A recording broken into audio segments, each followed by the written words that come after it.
The guy thought I was a cop right away, so he shuffled across the street right up to me. Nick Nolte has been arrested 4 times in his life. The 2002 mugshot made him a legend, but in March 2025, a new photo surfaced that nobody saw coming. This time it wasn't drugs, it wasn't alcohol, and it wasn't even a crime. At 84 years old, Nick Nolte walked into a police station voluntarily. And what he confessed shocked everyone who knew him. From living on the streets to nearly dying on film sets, his life has always been extreme. But this latest mugshot tells a story nobody expected. Nick Nolte came into the world on February 8, 1941, just before sunrise in Omaha, Nebraska. It was freezing outside, the kind of cold that makes doors stick and breath hang in the air. Temperatures had dropped to 15, and inside Methodist Hospital, a boy weighing 8 pounds 3 ounces was delivered by Dr. Samuel Henderson. His father, Franklin, had been a football player back in the 1930s at Iowa State. They called him Truck because he was 220 pounds, and didn't just block defenders, he ran them over. Nick's mother, Helen, worked at Brandeis department store as a buyer, pulling in $18 a week. The family rented a little house on Dodge Street for $35 a month. Modest and barely enough space, but it was home. Their roots in Nebraska went back to 1887 when Franklin's grandfather came from Bavaria with $47 in his pocket and a toolbox in hand.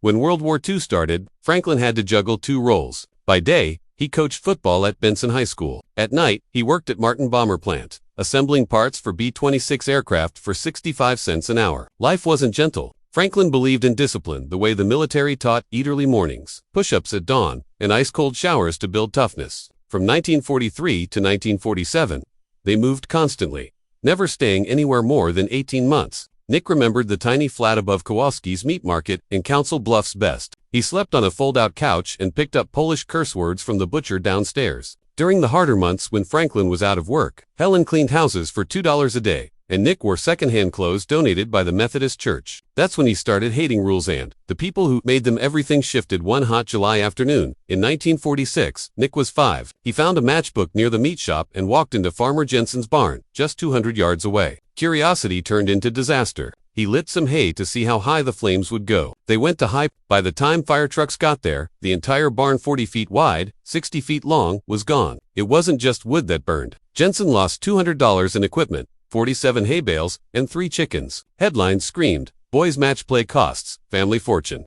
Franklin had to take on extra jobs for 8 months to pay back what Jensen demanded. Nick got locked inside for a month and spent every afternoon doing chores on Jensen's farm. School didn't bring peace either. At Kingsley Elementary in Waterloo, Nick was always 2 steps ahead or 2 steps sideways. C's and D's in math and English, perfect scores in PE. He could throw a football 35 yards by the time he was 9. Coach Miller saw him play and said the kid had something special. But Nick didn't care for classrooms. He skipped school 47 times in 5th grade. One Tuesday, police found him down at the Union Pacific rail yards watching trains. Said he was learning more there than in math class. Teachers saw the pattern. He could memorize football plays after hearing them once but couldn't sit still long enough to finish a worksheet. At home, new tension was building. Helen saw something different in Nick. He would tell stories at night, winding adventures about cowboys in space and battles on Mars. She started writing them down and paid $3 a week from her antique sales to get him into Saturday drama classes at the Omaha Community Playhouse. It was their secret. Franklin didn't find out until months later when he discovered a theater program in Nick's coat. He erupted, called acting a joke for men who couldn't do real work, threatened to send Nick to military school. Helen stood her ground. It tore the house in two. For months, Nick lived between his father's ideas of masculinity and his mother's quiet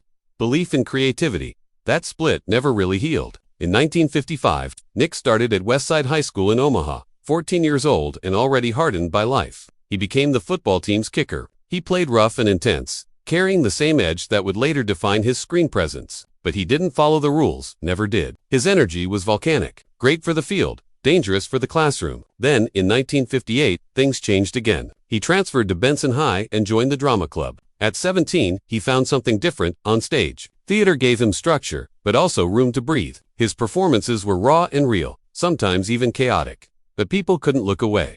That same year, everything he'd built in sports came crashing down. He was caught sneaking beer before football practice and drinking it during the session. They expelled him. Just like that, his athletic path ended. He had to finish school somewhere else, disconnected and angry, but also wide open to new directions. The pain of losing football drove him deeper into performance. And that same restlessness, the same recklessness would come back again. By 1962, when he was 21, Nick made his biggest mistake yet. He started selling fake draft cards. With the Vietnam War building up, These cards helped other young men dodge service by faking their age. He made $2,400 in 3 months. But one of the buyers was a federal agent. They arrested him in Phoenix, caught him with 47 cards, official stamps, and nearly $2,000 in cash. He faced up to 45 years in prison and $75,000 in fines. Because he was young, and it was his first offense, the sentence was suspended 5 years probation. But he could never serve in the military again. That left a mark on him. Guilt and a deep connection to people who felt outside the system.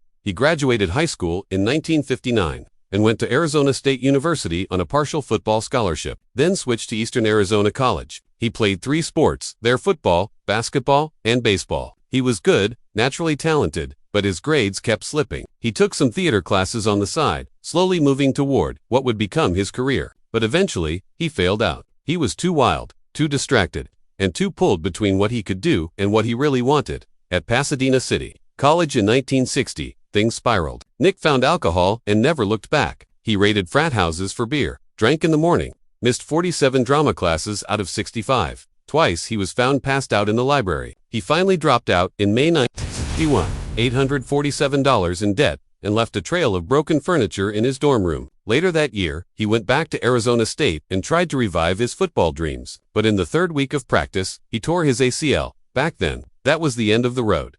He wandered into the campus theater and auditioned for a play. He had no training, but his raw performance stunned the director. When he played a criminal in the Threepenny Opera, other actors were genuinely scared of him. In March 1962, his draft card scam unraveled completely. He was caught, charged, and hit with massive potential prison time. But again, LaCour, Grayson, probation, not prison. But that brush with the law made him see everything differently. From that point, he carried a sense of being on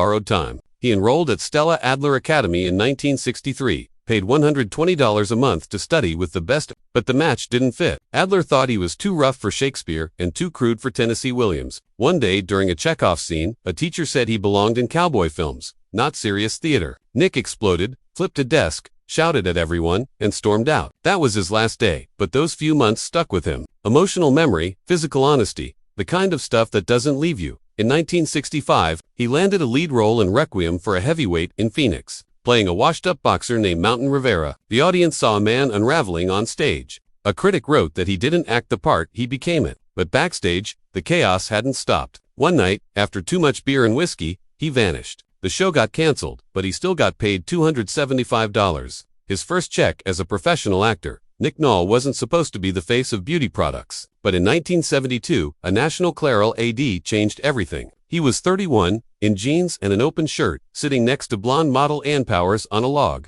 That image didn't just sell hair lightener, it sold authenticity. His rugged, natural look was the opposite of the plastic-perfect male models of that time. People noticed. Casting agents noticed. That one campaign, Summer Blonde, pushed him out of obscurity and onto every magazine rack across America.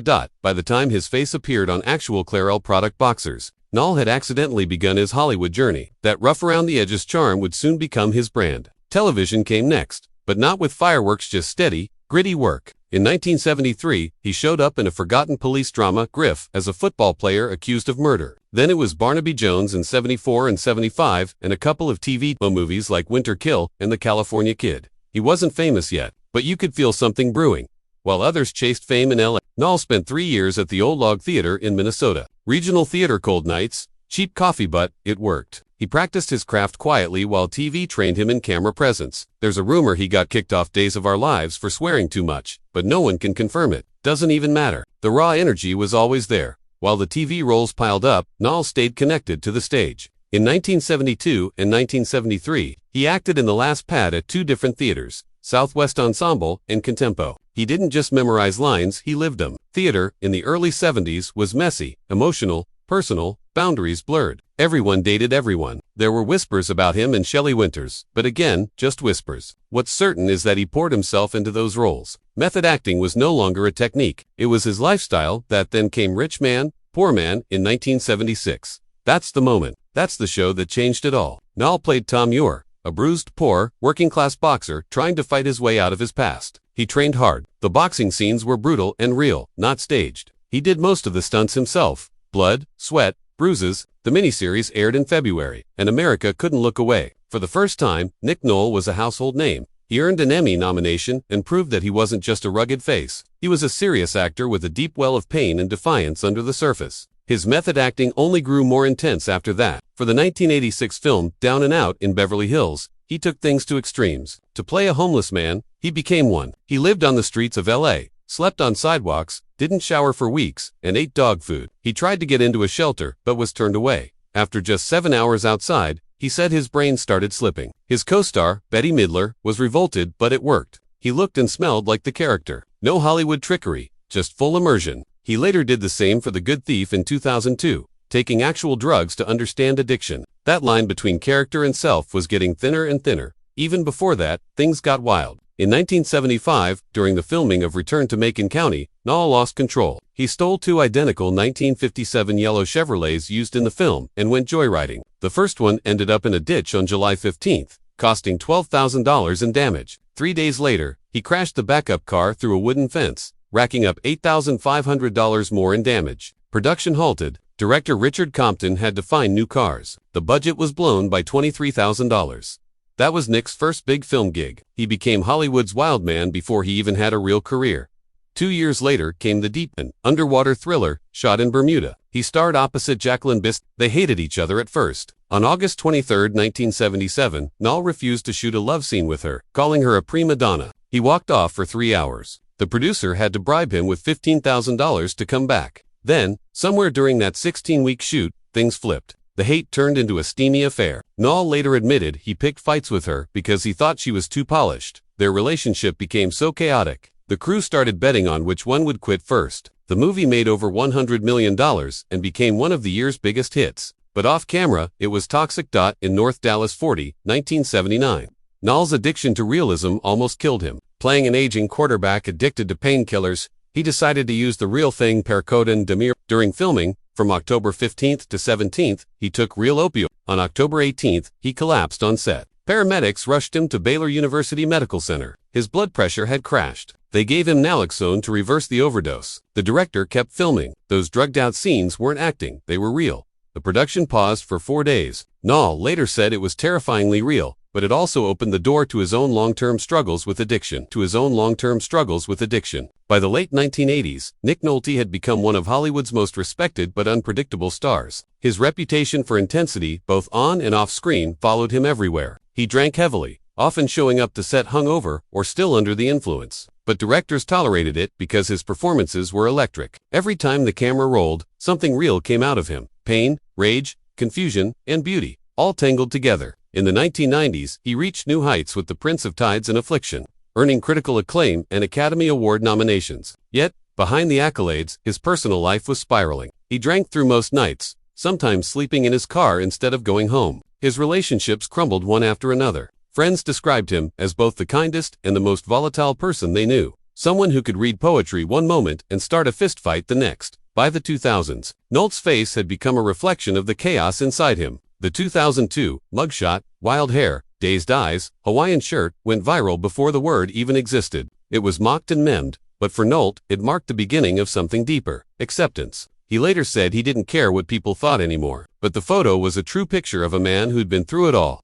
After that, he began living quietly in Malibu, focusing on healing, sobriety, and fatherhood. He raised his son Brawley with a kind of gentleness that few ever saw in his early years. In interviews, Nolte spoke about forgiveness for his parents, his past, and himself. He said he'd learned that being broken wasn't the same as being finished. Acting, for him, had always been a form of survival, a way to turn his own pain into something people could feel. That's why, even into his 80s, he kept returning to the screen. But in 2025, when he walked into that police station voluntarily, he wasn't there to confess a crime. He wanted to close the circle, to talk about the guilt that had followed him since that draft card arrest more than 60 years ago. He told officers he needed to make it right, that he'd carried that weight too long. The station staff didn't know what to do. There was no charge to file, no law to enforce, but they let him talk. For nearly 2 hours, Nick Nolte spoke about regret, redemption, and the strange life he'd lived, from a small-town kid in Nebraska to a man who'd lost and rebuilt himself countless times. When he left, they took a photo for record purposes. It wasn't a mugshot of a criminal. It was a portrait of a man who'd finally stopped running. At 85, Nick Nolte wasn't chasing fame or forgiveness anymore. He was just trying to be human again. When that final photo of Nick Nolte surfaced, the one taken inside the Malibu, police station in March 2025. It spread online within hours. But unlike his infamous 2002 mugshot, this image felt different. His hair was gray and combed back, his eyes calm, clear, almost peaceful. He wore a simple denim shirt, no Hollywood gloss, no attempt to hide time's marks. People who had laughed at his wild past were now quiet. The internet, for once, didn't mock him. They called it the photo of a man who finally made peace with himself. In interviews that followed, Nolte explained that walking into that police station was symbolic. "I needed to tell someone the truth," he said softly. "I broke the law once to avoid war, and I have been fighting one inside myself ever since." That confession wasn't about guilt anymore, it was about closure. He'd seen too many friends die, too many chances slip away. "I just wanted it to end," he said. The hiding, the shame, the noise. After that day, Nolte retreated to his small home near Zuma Beach. Locals often spotted him at sunrise, walking barefoot on the sand with a notebook in hand. He still scribbled ideas for characters, monologues, bits of dialogue. Acting for him had never been a job, it was the language he used to understand himself. He once said, "I never learned how to be normal. I only learned how to be real." In the last few years, he'd begun mentoring young actors who came to visit, guiding them through what he called the art of surviving yourself. He told them not to chase awards, fame, or validation. "You've got to find something truer than applause," he'd say, "because applause fades, but truth that stays with you." By 2025, his body had slowed down, but his mind hadn't. He still talked about new film ideas, about writing something that combined his early life, the farm fires, the small-town guilt, the broken dreams into one final story. "Not a comeback," he said in one interview, "a goodbye done right." The photo that once would have embarrassed him now stood framed on his kitchen counter, not as a reminder of shame, but as proof that he'd made it through every addiction, every failure, every heartbreak. When asked what he wanted people to remember him for, Nolte smiled that same crooked grin he'd carried since *Rich Man, Poor Man* and said, "I just hope they remember I tried. I really tried to live the hell out of this life." And maybe that's the truth of Nick Nolte, a man who burned, fell, rose, and finally, after 8 decades of chaos, learned what peace actually feels like. Peace actually feels like.